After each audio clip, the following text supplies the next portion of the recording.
DJ Mithlesh Block DJ Mithlesh Block DJ Mithlesh Block DJ Mithlesh Block Mithlesh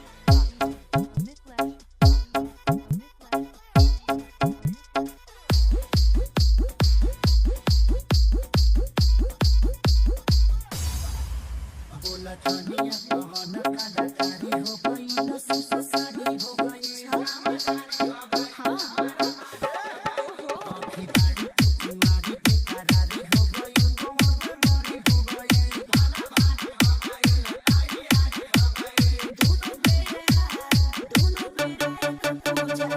खामोश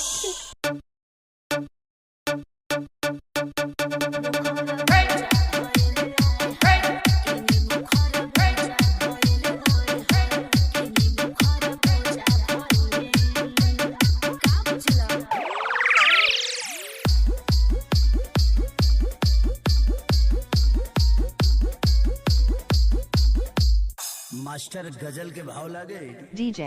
Mithlesh Block DJ Mithlesh Block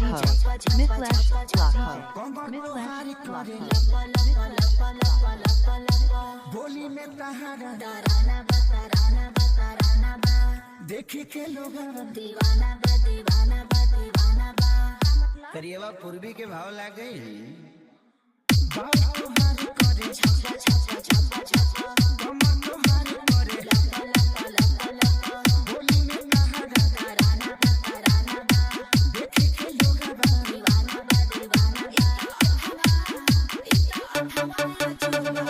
DJ Mithlesh Block DJ Mithlesh Block Mithlesh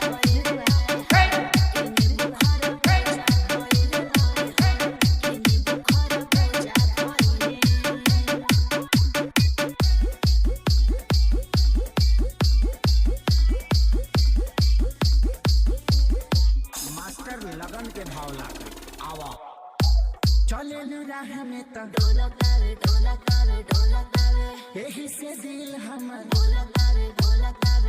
तावे खिलत चेहरा नूरानी बा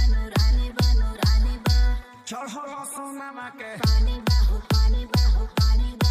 master DJ के भाव लागे आ जा चले न राह में त ढोलक तावे यही से दिल हमर ढोलक तावे खिलत चेहरा नूरानी बा चढ़ल सोनामा के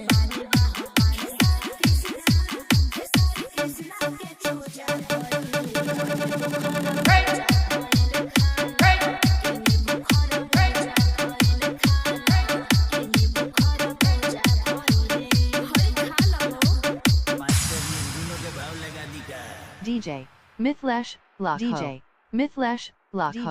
Mithlesh Block